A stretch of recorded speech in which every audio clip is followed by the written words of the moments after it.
Hey there, dear listener. If you enjoy this creepypasta and you're tuning in through a streaming platform, I'd love it if you'd start following this channel so you don't miss any future episodes. And if you're listening it on YouTube, I'd appreciate a subscription and a like. Enjoy the listen. I worked the night shift at a hospital. There was a list of strange rules. Having to spend your nights awake and your days asleep is not made for everyone. This hasn't been a problem for me as a kid, since I never managed to fall asleep at night and ended up sleeping during class. I lost count of how many times I woke up to my teacher shouting my name and my classmates staring at me.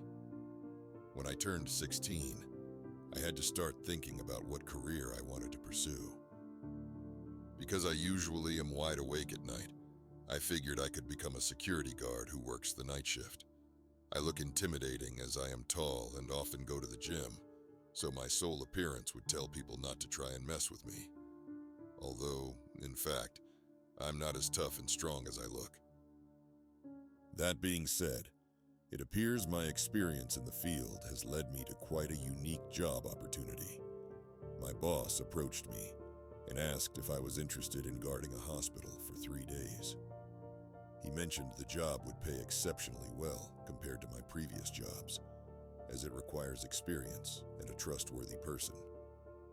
The opportunity of working in a hospital has not yet been offered to me during my time working here, and it seemed like quite the challenge. If I managed to fulfill the job as expected, it might also result in a salary increase. I accepted the offer wholeheartedly, as declining would be foolish. I remember my boss looking relieved upon hearing my response.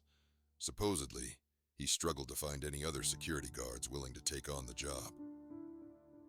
You will start next week on Thursday. Make sure to be there before 10 p.m., he said, shaking my hand. I shook his hand with a huge smile on my face, aesthetic to get started. You bet, sir. In the days leading up to the assignment, I guarded a few uneventful shifts at various places, such as a university and a McDonald's. I was happy, however, when the day of the unique opportunity arrived. Not wanting to be late, I drove to the hospital around 8 p.m. It's only a 30-minute ride, but you never know what might happen. I also figured getting to know the place wasn't such a bad idea. I mean, how am I supposed to guard a building I don't know the layout of? I didn't want to screw this up, as it pays me 3x what I usually make. It was surprisingly busy on the road, which led me to arrive at the hospital around 8:40 p.m. I got out of my car and made my way to the front door. The building seemed medieval, as it was made from bricks and had this Romanesque charm. The building wasn't big, in fact. It's rather small. From the outside, it seemed the building has 3 floors with short hallways. I pushed the front door open and greeted the lady at the counter. Her smile radiated a welcoming, soothing feeling, easing me of any nerves in an instant. Hello. I believe I was hired for the night shift at this hospital. I'm a bit early, though. I was supposed to start 10 p.m. What's your name, darling? She asked, maintaining her inviting smile. I'm Jake, I replied confidently. She started typing on the PC in front of her, seemingly checking whether I was speaking the truth. I mean, you never can be too sure. Some crazy people would pretend to be a night shift security guard. Is your boss Michael? Yes, ma'am. All right. One of the other security guards will be here shortly to explain the procedures. Would you like a cup of coffee in the meantime? I would love a cup of coffee. Could it be black? I asked, with a grateful face. She chuckled and left to get me my coffee. A few minutes later, she returned with a cup of coffee. It tasted amazing, unlike I've tasted before. Everything seemed to fall right in line because a security guard approached me right as I finished my coffee. The security guard looked at me with skeptical eyes, judging my appearance before saying, "You must be the security guard, huh?" I didn't expect someone so young to show up for the job, but that doesn't matter if you do as I say. I got out of my chair and held out my hand to shake his hand. "Nice to meet you, sir. I assume you will be showing me around?" I asked confidently. I was always taught that it's important to look confident, even though you might not feel confident, as it leaves a positive impression on the people you work for. However, the security guard in front of me, 6'7" and quite the physique, made it difficult for me to not feel intimidated. "Follow me," he ordered. I followed him, and we made our way to the security room. He proceeded to show me how the cameras operate and gave me a tour around the building. He told me some basic security rules, which I've heard too many times. "Oh, there's one last thing," he mentioned as he was leaving. "You see that paper on the desk? Read it. It contains a list of rules that you must follow. If you don't, we'll know. I hope you are professional enough to take them seriously and follow them, no matter how bizarre they might seem." I looked at him dumbfounded, but swiftly regained my composure and assured him I would follow the rules. "Good luck, kid," he said as he left the room. I watched him leave as the clock positioned above the door told me that it was 9:30 p.m., which meant I had 30 more minutes before my shift officially started. The paper stated a total of 7 rules. Rule 1. Your shift will begin at 10 p.m. Make sure that you are inside the security room by that time. From 10:15 p.m. until 11 p.m., you are required to patrol the building to ensure that no individuals are present. If you encounter anyone, kindly ask them to leave. Rule 2. Somewhere between 11 p.m. to 3 a.m., a young woman could appear, knocking on the front door, asking to see her husband. Ignore her completely and pretend she isn't there until she goes away. Rule 3. Ensure that the lights inside the intensive care unit remain on throughout your shift. If they happen to turn off, make your way over there and turn them back on. If you hear screaming while the lights are off, run towards the nearest bathroom and stay there until the screaming stops. Then proceed to turn the lights on. Rule 4. If there's a little girl with a teddy bear in the cafeteria, sit next to her and don't say a word. If she looks at you, walk back to the security room. If she speaks to you, talk back until she leaves. Rule 5. Around 1 a.m., go to the general ward and check on the patients. If one seems to be sitting on their bed, ask them if they're okay and do whatever they request. If they strike a conversation besides this, ignore it. Rule 6. If it starts raining, open the front door and let people in for shelter. Make sure everyone you let inside leave the building. If someone seems to be missing, you will see them on the security cameras. Do not look at them. Rule 7. If the security cameras were to turn off any time throughout the night, hide and pray for your life. They won't find you. I put the paper back down on the desk and leaned back in the chair. I laughed at the sheer bizarreness of the situation. I must be getting pranked, I thought to myself, though deep down, I did not believe it was a prank. This was in fact a hospital, and it seemed unlikely my boss would go to such lengths for a joke. Perhaps this was his way of seeing how much he could trust me, to see if I would follow such foolish rules. I reread the rules once again to make sure I understood them. I sure as hell was going to show my boss that he can count on me. The clock struck 10 p.m., and I turned my attention to the security cameras. With not much happening on the security cameras, and only having 15 minutes until I was supposed to patrol, I felt my attention slowly falling towards my phone. the best way to waste your time. Spending time looking at memes and stupid internet news sure does go by quickly. It felt like I barely had spent time on my phone, yet it was already 10:15 p.m. I left my cozy chair, stretched my legs, and made my way out of the security room. I figured that starting at the highest floor and descending my way down would be the best course of action, so I made my way to the highest floor.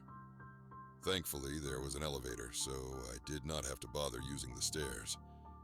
I made my way up the highest floor and started checking all the rooms, hallways, and even the bathrooms. As I expected, nothing special happened.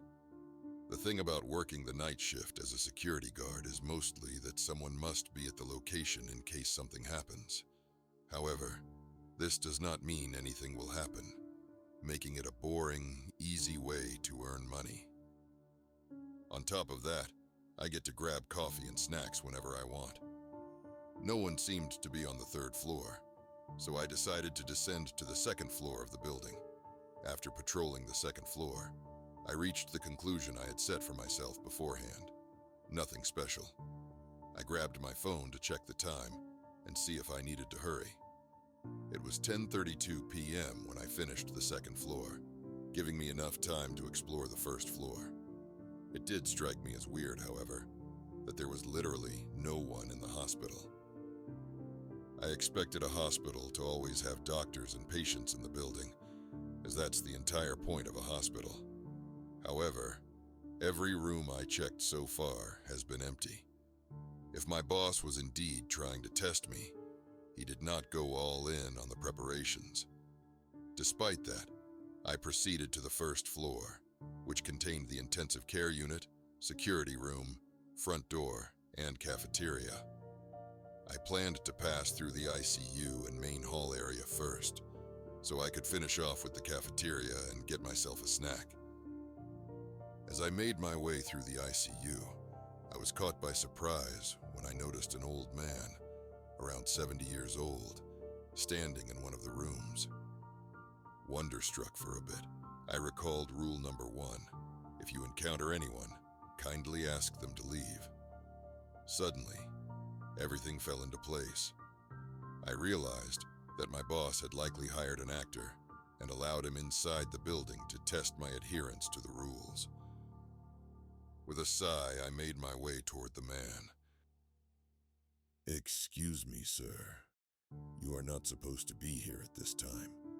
I would like to kindly ask you to leave," I firmly asserted to the old man. The old man looked at me without saying a word, appearing confused by what I had told him. "Sir, I would kindly like to ask you to leave," I repeated. He nodded his head in agreement and followed me out of the building.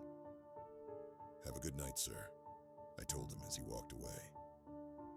Right before he completely vanished into the darkness, the old man unexpectedly spoke. "Be careful of the surgeon." What did he mean by that? I quickly realized my boss must have told him to say that to scare me, so I quickly disregarded it. I continued my patrol around the floor. No one else seemed to be on the first floor, so I grabbed another cup of coffee and a croissant from the cafeteria. As it was 10:53 p.m., I made my way back to the security room. Once inside, I leaned back in my chair and played some games on my phone, confident no one was in the building, and I had nothing to worry about. After playing games on my phone for a while, and finally checking the time, I was surprised to see it was nearly 12 a.m.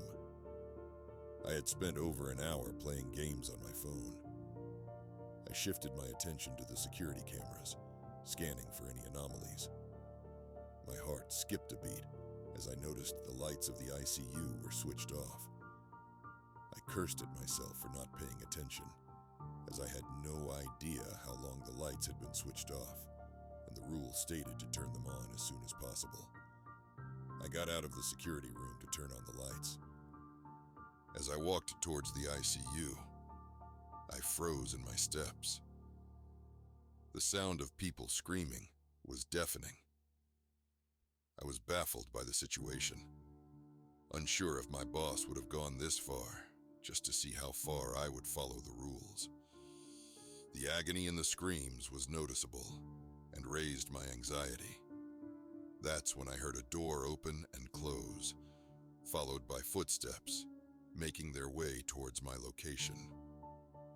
Without hesitation, I bolted to the bathroom on the first floor and locked myself in one of the toilets. I tried to gather my composure and make sense of the situation I found myself in. I couldn't seem to understand how it was possible for anyone to even be in the building. Their screams of agony felt so realistic that it left no room to think this was staged by my boss. Those screams were real.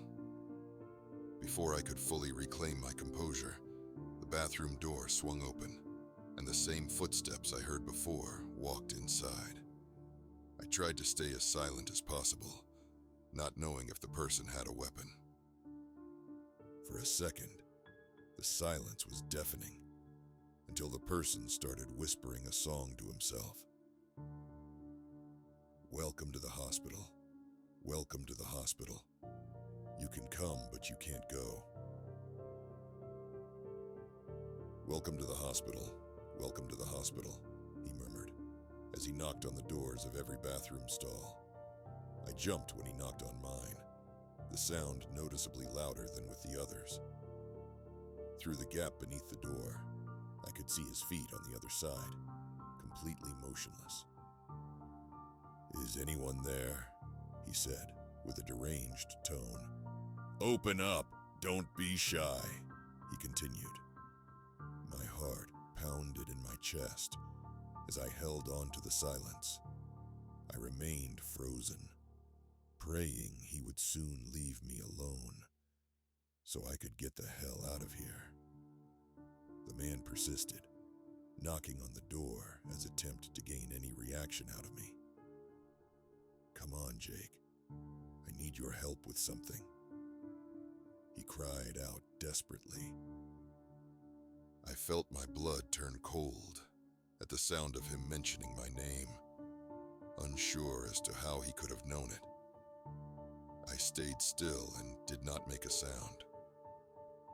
After a couple of minutes, he gave up and walked out of the bathroom. Right before he left, one more sentence left his mouth. "See you soon, Jake." I did not leave the bathroom for another 10 minutes until the screaming had finally stopped. I unlocked the bathroom stall I was in and slowly opened the door that led towards the main hall, making sure no one was in sight. I exited the bathroom and slowly made my way to the ICU to turn the lights back on. Right after I turned the lights on, I ran towards the security room, as it suddenly felt like the only safe place in the building.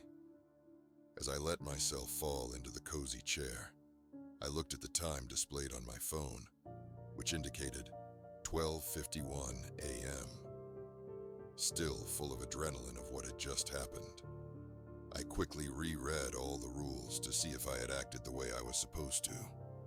Thankfully, that was the case. As I got to Rule 5, I was given a lovely reminder to check up on the patients around 1 a.m. and fulfill any wishes they had. Though I was not too sure if I was ready for another endeavor, I was more afraid of what might happen if I don't oblige to the rules. Despite, during my patrol, I did not see anyone in the patient rooms, so how could there be anyone? I made my way up the stairs, this time reluctant to use the elevator, feeling like it might stop working. Besides, it's only one floor, so I might as well use the stairs.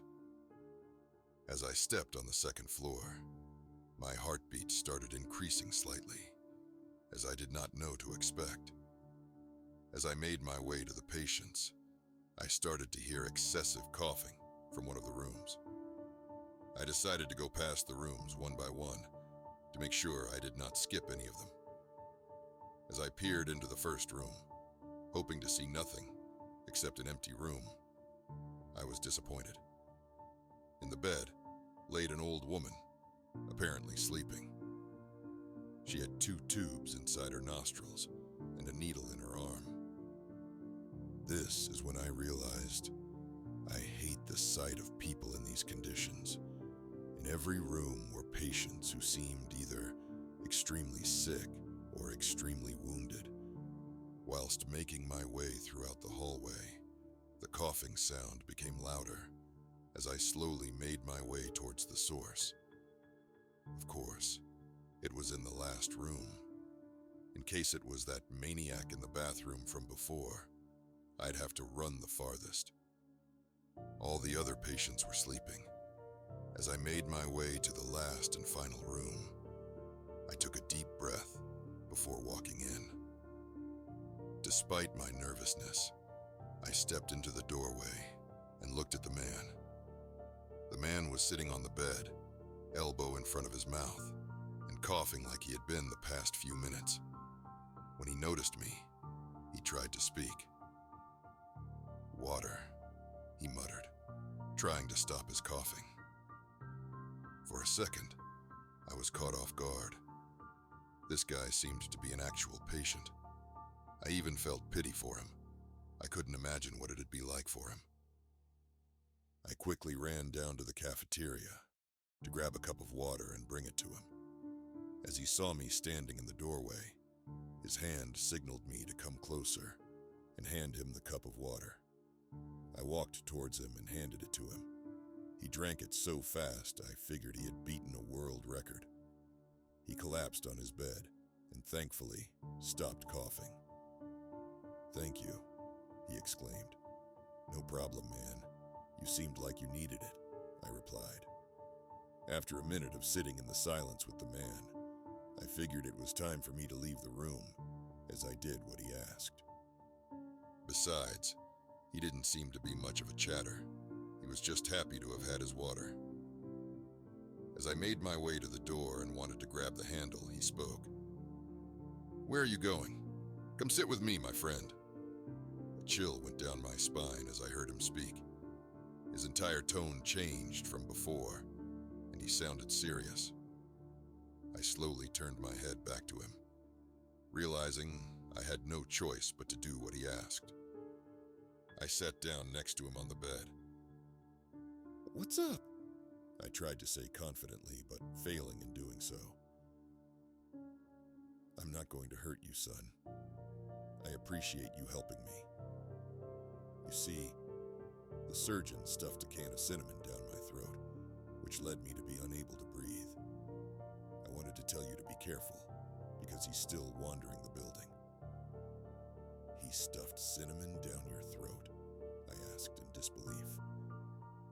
That's when I remembered what the old man from before had said. "Be careful of the surgeon." "Yes, he did. I wanted to warn you. This seems to be your first time here. I figured you'd like to know there's a maniac inside the building. If you do what the rules say, kid, you'll be fine." I looked at him with fright. After taking a deep breath and standing up, I thanked him and made my way out the room. Thankfully, he did not ask me to come back. I made my way to the security room. My pace increased when I heard something falling on the 3rd floor. In no multiverse would I have gone upstairs to check what was going on there. If I followed the rules, I'd be fine. I grabbed the door handle of the security room and closed it as soon as I was inside. A wave of relief crashed over me, as I once again felt safe. When I looked at the clock above the door, it indicated the time was 1:53 a.m. I sat down in the chair and once again read the sheet of paper. Thankfully, there were no more rules stating me to go outside the security room. I prayed to God the rest of the night would be as boring as all my previous jobs had been. After a short while, I came back to my senses when I realized I was in the middle of a night shift. Awake, though still feeling the effects of waking up, I made my way to the cafeteria to grab myself a cup of coffee. I figured it'd help me stay awake for the rest of the night. I walked into the empty cafeteria and made my way to the coffee machine. I watched the coffee pour into my cup, entertained by the sight of it. As I turned around to go back to the security room, I jumped and spilled the coffee all over my suit. Although no one was in the cafeteria when I walked in, there now was a little girl sitting at one of the tables. Unsure of what the rules exactly said about this occurrence, I tried my best to remember the rules. My train of thought was interrupted once I noticed the little girl had turned around and was now staring at me. She had a small white skirt and a pink t-shirt and blonde, curly hair going just as far as her shoulders. In her hand, she held a teddy bear with buttons as eyes, except one of the eyes was hanging on by a thread. She looked at me without any expression on her face, making me feel uncomfortable and uncertain as to what I should do. All I could remember from the rules is that I had to sit next to her. Though I was reluctant and not entirely sure, I felt like it was the safest course of action.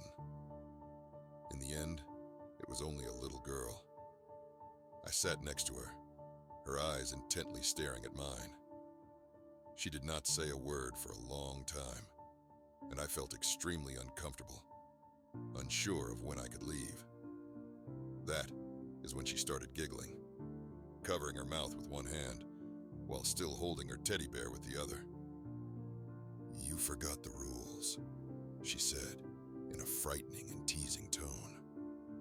I looked at her confused, thinking I had remembered them correctly. She could see the panicked look in my eyes, enjoying the sight of it. "Want to play hide and seek?" she excitedly asked. "I'll count to 60, and then we will look for you." I did not bother to ask who "we" was. She looked at me like a kid looks at candy in a candy store. I ran to the security room, leaving my coffee next to the little girl. As I ran away, I could hear her counting. 1, 2, 3, forever with me you'll be. 4, 5, 6, in the darkness you'll cease to exist. I locked myself in the security room and quickly grabbed the rules as I reread Rule 4. If there's a little girl with a teddy bear in the cafeteria, sit next to her and don't say a word. If she looks at you, walk back to the security room. If she speaks to you, talk back until she leaves. My throat turned dry as I realized my mistake. As I realized I had broken one of the rules, I remembered her mentioning hide and seek. That's when suddenly, all the security cameras turned off. Rule 7. If the security cameras were to turn off any time throughout the night, hide and pray for your life, they won't find you. I completely lost it, as I did not know what to expect nor where to hide. All I knew is that the security room was too obvious for me to stay in, as there's no way I could escape from here. Overtaken by adrenaline, it felt like my body was moving on its own. I reached for the front door and frantically tried to open it. The door didn't budge, no matter how hard I kicked. 52, 53, 54, 55, prepare to run for your life. The little girl sang from inside the cafeteria. Despite feeling mentally overwhelmed, making me feel dizzy and close to passing out, my body had gotten a mind of its own. I ran up the stairs to the second floor, to the room of the patient I had given a cup of water. I opened the door to his room, only to see he was no longer there.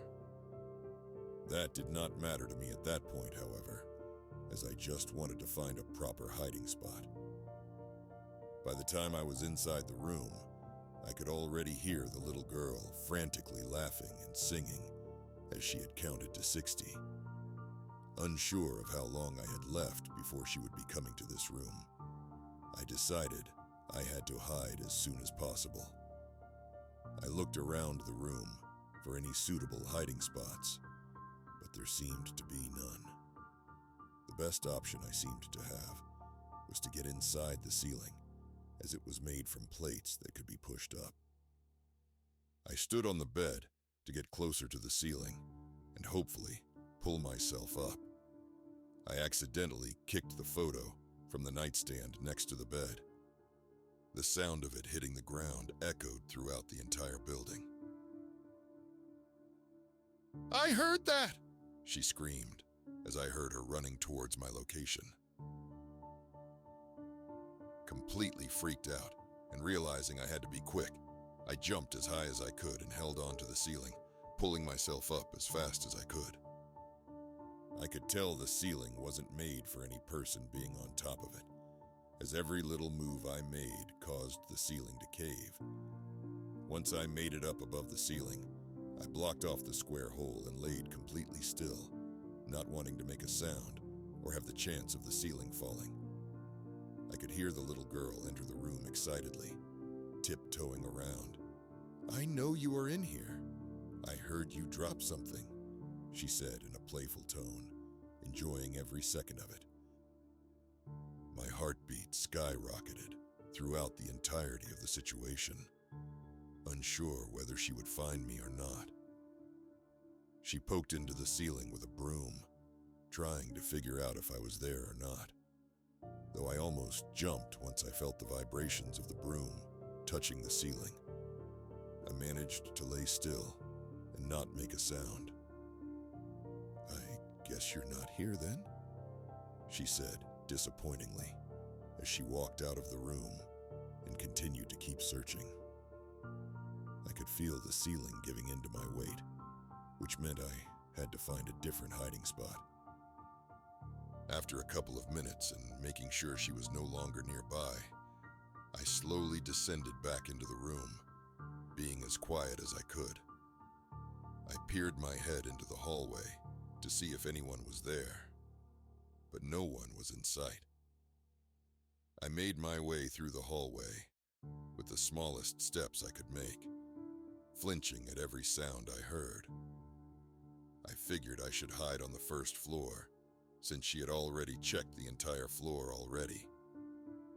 Though I did not know exactly where she was, I figured she would be upstairs. I slowly made my way downstairs, making sure no one was there. As I heard her shoes touching the floor of the floor above me, I knew I was safe to walk on the first floor for a while. This seemed to be a horrible conclusion, because the moment I turned the corner, I could see the silhouette of a man standing near the ICU. I could see his face turn to me. I quickly jumped behind the wall, hoping he had not seen me. "What is a patient of mine doing out of his room so late?" the man asked. Realizing I did not have long before he would be here, I had two options. My first option was to go back upstairs and hope I would not encounter the girl, and maybe find a hiding spot there. The second option was to run to the bathroom once again in hopes I'd be safe there. I didn't like either of those options, as I felt either of them would lead to me getting caught. Though I did not feel like I had the time to go back upstairs at all, I quickly ran towards the bathroom. Right before I wanted to enter the bathroom, I noticed the janitor's closet right underneath the stairs. Feeling like it's my best chance of survival, I opened the door and hid myself behind a container and a pile of trash bags. "Come on now. I need to inspect your organs," the man proclaimed as I heard him open the bathroom door. His voice sounded familiar, but at first I did not seem to understand why. That was until he finished searching the bathroom. "You were smart enough to hide somewhere else this time. I'm impressed you are not as stupid as you look," he said as I realized who he was. The guy sounded exactly like the maniac I had encountered before. My blood froze to the fact that he knew where I was all along.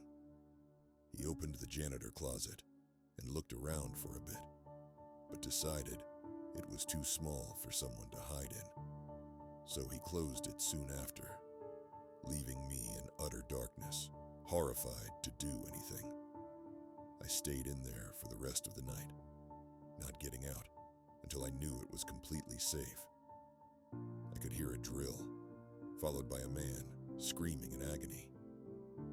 The man, who I assumed was the surgeon, laughed maniacally. I grabbed my phone to see how long I had left until the nightmare was over. 5:45 a.m. Only 15 minutes left until the staff of the hospital would come in for their daily shift. I just had to hold on for a little bit longer. I ended up falling asleep in the closet, feeling completely hopeless and defeated, exhausted from the night I had witnessed. I was woken up by a kind old man who seemed to be the janitor, who seemed surprised to see a security guard hiding behind his equipment. "Rough night?" he asked, though he knew the answer based on my expression. "It's over. You can come out now." I got back on my feet and walked back into the hallway. The hospital looks completely different during the day than it does at night. Instead of being unsettling, it seemed like a nice place. I thanked the janitor for his kindness and got the hell out of that place. I drove home and collapsed on my bed. I still could not comprehend what I had witnessed. It all felt like a fever dream. I told my boss I was sick and did not bother to answer his phone calls. After a week, I returned to my regular, uneventful shifts. Though the boredom might be horrible, I do not mind it at all. In the end, anything is better than having to spend the night in that hospital.